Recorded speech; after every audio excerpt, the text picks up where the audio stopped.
अब नहीं छूटेगी कोई कथा, मिलेगा आपको हर पता, हर प्रोग्राम की मिलेगी जानकारी, हर कथा में होगी आपकी भागीदारी। पूज्य महाराज श्री का वाचन कब होगा, कहां, अपडेट के साथ आप पहुंच सकते हैं वहां। नमस्कार, आप देख रहे हैं एसके इंडिया न्यूज। मैं हूं अमर प्रताप सिंह। डालते हैं आज की कुछ ताजा खबरों पर नजर। दूसरे दिन पत्नी ने कहा है उस सत्यनारायण भगवान की कथा मनौती उसको गुरुजी से सुन लो। तो गुरुजी के सामने हाथ जोड़ के खड़े हुए, कहा सत्यनारायण की कथा सुना तो बड़ी कृपा होगी। सुनाए, 1 रुपया चढ़ाए। तो गुरुजी ने कहा इसको भी रखे रहो, जब चलेंगे तब दे देना। एक राम राम की सुनवाई का, एक सत्यनारायण भगवान की कथा सुनवाई का 2 रुपया जमा। तो गुरुजी ने सोचा अब चलो 1 रुपया और देगा, कम से कम 3 तो हो ही जाएंगे, काम चल जाएगा, बहुत है। चले सेठ जी कुछ दूर तक विदा करने गए। जब कुछ दूर पहुंच गए तो 1 रुपया रखा। तो गुरुजी ने कहा भैया तो विदाई वाला हो गया जो तुम्हारे पास रखे थे। काम है बनिए, बनिए का मतलब बिगड़ना थोड़ा होता है, बनते रहो। 1 रुपया में 3 काम, कथा विदाई 1 रुपया में 3 काम, 1 रुपया में 3 काम, कथा विदाई। और अब तो बनिए, नहीं तो काहे के बनिए, फिर तो बिगड़िए। तो वही हाल तुम्हारा है। इतने दिन खिलाए पिलाए, 1 रुपया दे देते तो हम समझ लेते कि कम से कम उसी के बराबर। चले मन में कोसते हुए चले जाते। आंख मूंदे थक जाते हैं लोग तो सोचते चलो थोड़ा देर विश्राम कर ले, आंख मूंद के चलें। तमाम तरह की यात्रा किया। आंख खोला तो देखा चारों तरफ का, हम तो फिर द्वारिका आ गए। द्वारिका की तरह तो यहाँ सब हो गया है। भगवान विश्वकर्मा को भेज दिए, जाओ जिस तरह की द्वारिका में महल बने सब स्वर्ण के बना दो। आए देखिए तो यहाँ सब बदल गया है।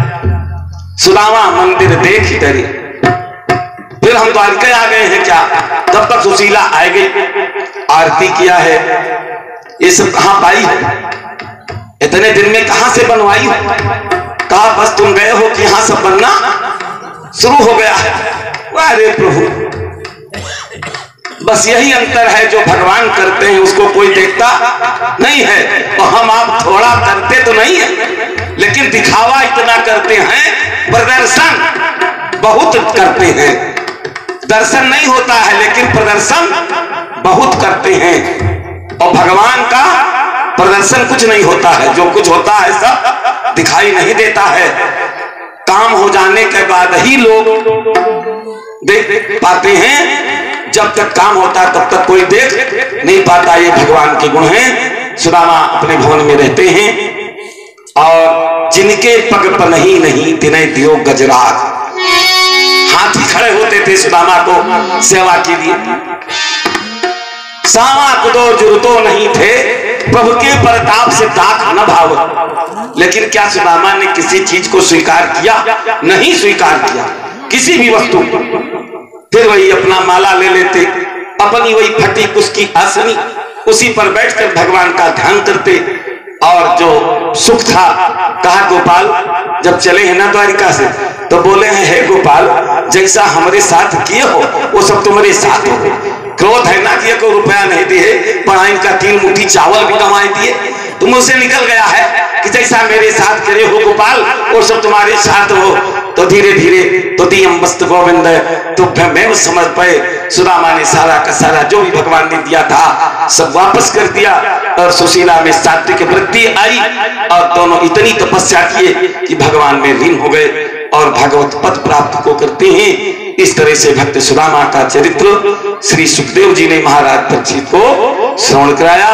बोलिए सच्चिदानंद भगवान की जय, राम कृष्ण भगवान की। बहुत परिवार हो गया है भगवान श्री कृष्ण का। विचार किए अब क्या करना चाहिए। सूर्य ग्रहण लगा तो सबको बुलाए, सब परिवार को बुलाए, पूरे अपने परिवार को बुलाए। परिवार को बुलाने के बाद में तीर्थ क्षेत्र में जाकर के स्नान करना चाहिए। तो बच्चे सब खेलने गए। घर के बच्चे हैं नहीं। सांब का, जाम्बवती का बेटा सांब बड़ा सुंदर। पिंडारक क्षेत्र में गए तो वहां देखा सप्तऋषि तपस्या कर रहे हैं। तो सांब अपने सब भाइयों से कहा कि चलो देखा जाए ये बाबा असली वाले हैं कि नकली वाले हैं, कैसे हो। तो गांव में गए, बगल में एक घर में बोले एक कड़ाही दे दो और एक साड़ी दे दो, एक पेटीकोट दे दो, एक ब्लाउज दे दो। दे दिया।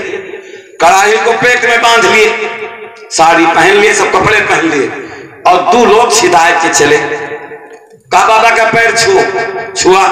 का बाबा ये बताओ, ये हमारी भाभी है, इसको बेटा होगी कि बेटी। तो बाबा आंख खोले, कहा न होगा बेटी हो न बेटा, इसको होगा मूसल और तुम्हारे वंश का होगा बिना। चलो यहां से। अब तो कहां परिहास करने गए थे, कहां जब खोले तो कड़ा मूसल निकला। लेके आए, उग्रसेन से बताया, भगवान से नहीं बताया गया, भगवान से बात छिपाई गई। महाराजा उग्रसेन ने कहा लाओ मूसल हमको दे दो। बढ़ई बुलाया, उसको छोटा छोटा करा दिए कि फेंक देंगे, जब मुसले नहीं रहेगा तो कैसे कोई मरेगा। सब मूसल को चूरा बना दिया, उसकी जो लोहे की आगे सामी वो सब समुद्र में फेंकवा दिया, सब पूरा का पूरा। भगवान की कृपा, जितने चूरा समुद्र में फैले किनारे किनारे, सरपत जो होता अपने यहाँ, सरपत नाम की घास, ऐरे नाम की घास, सब जाम गई। और जो आगे का फन, जो उसके कूटने का जो फड़ी था, वो जरा नाम का व्याध ले गया, मिल के मछली निकली, फिर मछली के पेट से उसको मिला, उसने बाहर बनवा के रख लिया। अब भगवान लीला का संवरण करेंगे। बहुत दिन हो गए हैं और गोकुल के कोई समाचार सखियों के नहीं मिले हैं, बाबा आनंद के कोई समाचार नहीं मिले हैं। तो सूर्य ग्रहण का बहुत बड़ा मेला प्रभासक क्षेत्र में लगा, बहुत बड़ा मेला। तो भगवान बलदाऊ जी को बुलाए और कहा पूरी द्वारिका के लोगों से कहो कि तीर्थ यात्रा के लिए तैयार हो जाएं और सूर्य ग्रहण का मेला देखेंगे। भगवान ने सोचा हो सकता है इतना बड़ा विश्व प्रसिद्ध मेला लगा है, वृंदावन का कोई आएगा तो किसी ना किसी का समाचार मिल ही जाएगा। और मेला की तैयारी हो गई, मेला की तैयारी हो गई, रथ साजे गए, बलदाऊ जी गए, बढ़िया तैयार हुए, अच्छे अच्छे कपड़े पहने आए, सबको कहा चलो रथ पे बैठो। अब श्री कृष्ण जी निकले अपने कमरे से, बलदाऊ जी को देखा, कहा कहां जा रहे हो भैया, और कहा मेला देखना, तभी तो बोले होगी, तैयार हो जाओ चलेंगे। कहा इस तरह थोड़ा चलना है, कैसे चलोगे। कहा जो कपड़े गोकुल से लेकर आए हो 11 वर्ष 1 महीना 25 वर्ष की अवस्था में उनको निकालो, हो सकता है वहां आनंद मिलेंगे, यशोदा मिलेगी। मैया हम तुमको ये राजा की ठाट बाट दे गई तो क्या कहेगा, उसके अंदर क्या बीतेगा, तो इनको पहन के नहीं चलना है। भगवान उन वस्त्रों को आज तक रख रखा है और जो वस्त्र मैया यशोदा आनंद ने दिया था वही नीचे की धोती ऊपर का पीतांबर आज निकाले हैं और कहा बलदाऊ इनको पहन लो। ये जो राजा के वस्त्र हैं इनको निकाल के वहीं रख दो। दोनों भैया उन्हीं वस्त्रों को धारण किया है। सब लोग तो बैलगाड़ी पर बैठे हैं, छकड़े पर गाते हुए जा रहे हैं, दोनों भैया रोते हुए जा रहे हैं। दोनों रास्ते भर में राधा मिलेगी, ललिता मिलेगी, यशोदा मैया के पता नहीं है आंख से दिखाई देता हो कि ना देता हो, बाबा आनंद की न मालूम क्या अवस्था हो, सोचते हुए सब चले जा रहे। आ गया मेला। अब मेला में स्नान किया, जोड़ा बहुत जलपान किया, बच्चों को शिविर में रोक दिया और बलदाऊ जी से कहा चलो मेला देखते हैं। तो मेला थोड़ा देखना है, नंद बाबा कहाँ है, यशोदा कहाँ है, राधा आई है तो कहाँ है, अन्य सखियां कहाँ हैं। कोई बूढ़ा दिखाई देता डंडा से देखता हुआ तो जल्दी आगे जाते, बाबा प्रणाम आपको।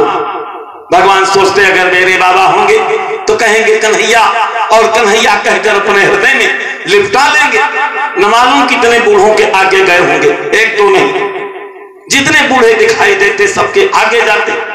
बाबा मैया कोई बूढ़ी दिखाई देती उसका चरण छू लेते, उससे लिपट जाते। कहीं पूरे मेला में नंद और यशोदा के दर्शन भगवान को नहीं। सायंकाल होने को आ गया रोते हुए चले आ रहे, देखा एक ऊंचा टीला, टीले पर एक बूढ़ी और एक बूढ़ा बैठा है।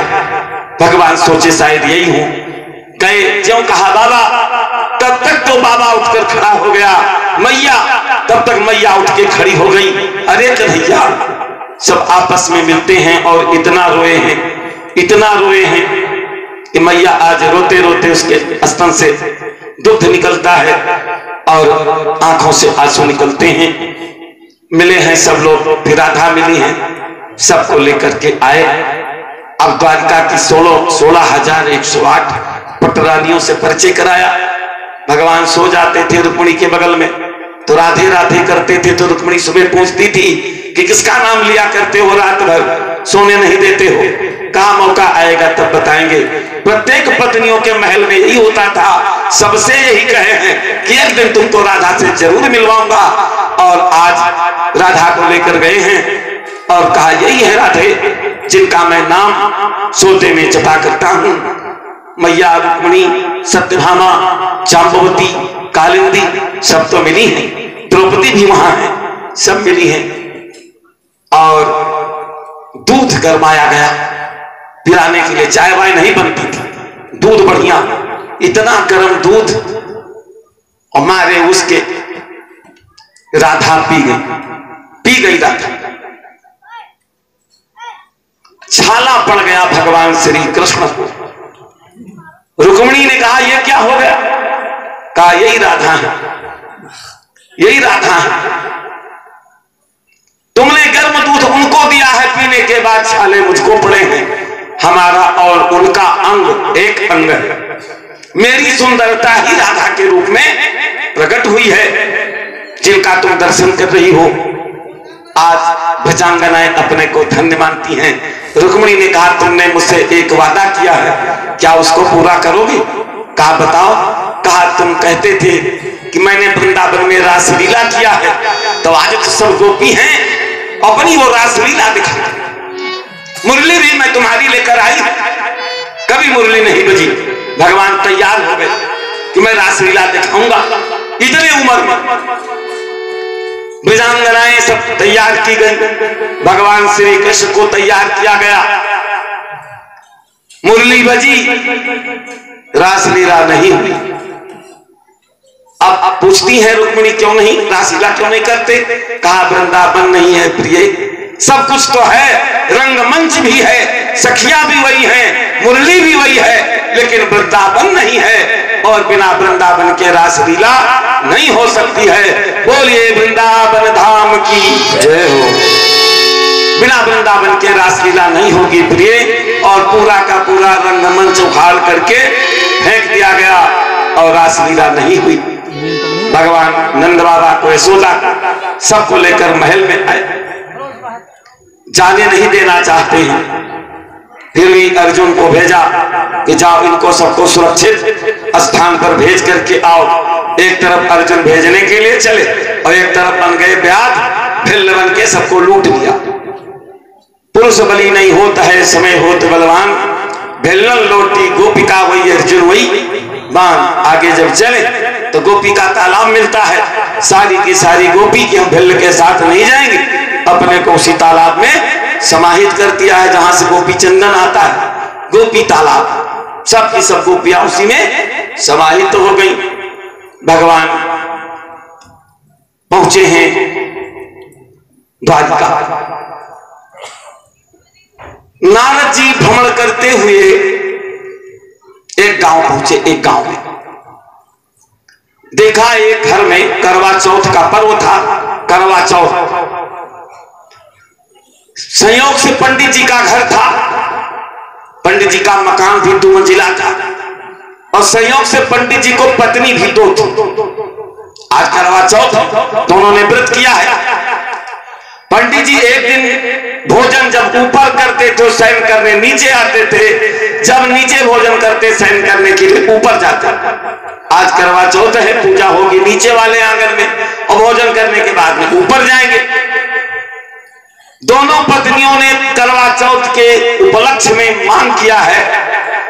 ऊपर वाली ने कहा हमको कंगन ले आना, और नीचे वाली बोली हमको पायल ले आना। अब पंडित जी करवा चौथ हो गई, ना पायल लाए हैं न कंगन, खाए पिए मस्ती में। सीढ़ी होती थी बांस की, 2 डाड़ा ऊपर गए तो नीचे वाली ने पकड़ा पैर और कहा पायल कहाँ है, पहले उसको दे ले तो ऊपर जाओ। ऊपर वाली सुनी, हाथ पकड़ा, कहा कंगन कहाँ है, दे जाओ।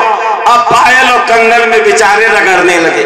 पायल लाए कंगन लाए, पायल लाए कंगन लाए, रगड़ गए। नारद जी देखते कहा है प्रभु, 2 वाली का यह हाल है तो ये 16,108 वाली का क्या होगा। मैं आज जाऊंगा और देखूंगा कि जब 2 वाले की ये हाल बेचारी की पूरी शरीर छील दी गई, पायल लाए कंगन लाए, पायल लाए कंगन लाए, तो जो 16,108 भगवान को रगड़ती होंगी, कितने छाले उनके पड़े होंगे।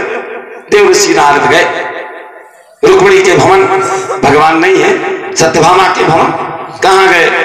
16,108 भवन भ्रमण कर लिया, कहीं भगवान के दर्शन उनको नहीं मिले, कहीं नहीं मिले। पता लगाया कहां है, तो गए सब द्वारका के बाहर, समुद्र का तट एकदम निर्जन, घास फूस की बनी एक झोपड़ी। नीचे देखा भगवान बैठे हैं, आसन लगा है पद्मासन, और माला जप रहे हैं और मुझसे राधे राधे निकल रहा है। नारद जी चुपचाप बैठ गए, भगवान का ध्यान टूटा। कहा नारद तुम कब आए। कहा प्रभु बड़ा विलंब से आए हैं, तब से बैठे हैं। ये आप क्या कर रहे थे, जप रहे थे। कहा नारद ये महल सब देखने के लिए, इन महलों में मैंने अपना जीवन नहीं व्यतीत किया, रानियों के लिए महल थे और मेरे लिए तो यही झोपड़ी थी, और मैं इसी में बैठ करके साधना करता था, मंत्र जपता था। ये भगवान का जीवन है। सारे महल होते हुए भी, पटरानी होते हुए भी, समुद्र का तट और एक झोपड़ी जिसके नीचे माला जपते थे। देवर्षि ने परिक्रमा किया और भगवान के चरणों में अपने मस्तक को रख दिया, भगवान को बारंबार प्रणाम किए, भगवान को लाए, महल में आए। भगवान श्री कृष्ण बाहर गए, बलदाऊ जी भी बाहर हैं, मैया यशोदा और नंद रुके हुए हैं। तो देवकी ने कहा बहन यशोदा एक बात कहूं, मैंने सुना कन्हैया वहां बड़ा उत्पात किया है, रासलीला किया है, माखन चोरी किया है, तुमने उसको रस्सी में बांधा है, तो क्या भगवान की लीला सुनाओगी। तो यशोदा ने इधर उधर देखा, कहा सुनाऊंगी, लेकिन ये जो सुभद्रा है भगवान की बहन है, तो इसके सामने अगर कोई ऐसी बात कन्हैया की, मान लीजिए ऐसी कोई बात हो जो इसके सामने ना कह सकूं, तो पहले सुभद्रा को बाहर कर दो।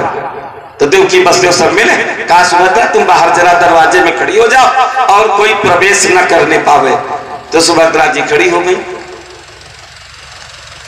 अब भगवान आए, श्री कृष्ण जी आए, सुभद्रा से पूछा क्या हो रहा अंदर। कहा चुप रहो, चुप के सुनो, तुम्हारी बचपन की सारी बात की कहानी हो रही है। तो भगवान खड़े हो गए, बलदाऊ जी गए, कहा क्या हो रहा कन्हैया, यहाँ क्यों खड़े हो। कहा चुपके से आओ, यहीं खड़े हो जाओ एक बगल, और देखो यहाँ घर में क्या हो रहा है। सुभद्रा बलदाऊ श्री कृष्ण खड़े हैं। नारद जी गए, कहा वाह रे प्रभु, आपके ऐसे दर्शन कलयुग में प्राणियों को हो, जब आपका शरीर ना रहे तो सुभद्रा बलभद्र और श्री कृष्ण के साथ जगन्नाथ जी में विराज रहना, जगत के नाथ कहलाओगे, और वरदान दो कि जो भी दर्शन करेगा तो उसकी मनोकामना पूर्ण हो जाएगी। भगवान जगन्नाथ होने का वरदान देवर्षि नारद को दिया। आए द्वारिका में विराजमान हुई, तब तक पता चला सूर्य ग्रहण फिर लगने वाला है, तो पूरे परिवार को बुलाए, पूरे वंश को बुलाए। बहुत परिवार बढ़ गया है, 56 करोड़ जनसंख्या हो गई है पूरे परिवार की। सबको लेकर गए भगवान श्री कृष्ण के यहाँ परिवार में। कुछ लोग ऐसे भी जो मदिरापान किए आगे वंश में, एक पिया तो एक दूसरे को गाली दिया, आसव पिए नैन रत्नारे, ते नहीं बोले बचन संभाले। एक को गाली दिया, दूसरे को दिया, लपक के गए, वही सरपत उखाड़ के लाए और लगे मारने। जिसको एको बार पर जाए तो सब भगवान के देखते देखते थोड़ी देर में सब बिल्कुल सब संहार हो गया। थोड़ी देर में सब विप्र का शाप है कि इस मूसल से तुम्हारे वंश का विनाश होगा। तो मूसल के द्वारा ऐरे नाम की घास उगी है और उसी के मारने से पूरा का पूरा वंश विनाश हो गया। बचे बलदाऊ जी, उद्धव जी, भगवान श्री कृष्ण जी गए एक पीपल के पेड़ के नीचे बैठ गए। बलदाऊ जी को आकाशवाणी हुई, शेष बन गए और पानी भरा हुआ समुद्र चले गए। शेष भगवान गए। उद्धव को गीता का ज्ञान जैसे अर्जुन को दिया, उसी तरह भगवान ने गीता का ज्ञान उद्धव को दिया और मैत्रेय जी को दिया। तत्पश्चात अब रथ भगवान का आएगा।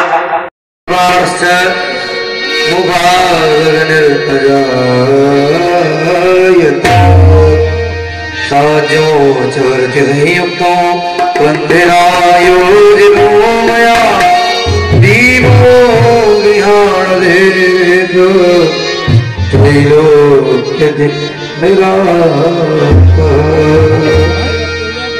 ये गिरधर तुरी आरती का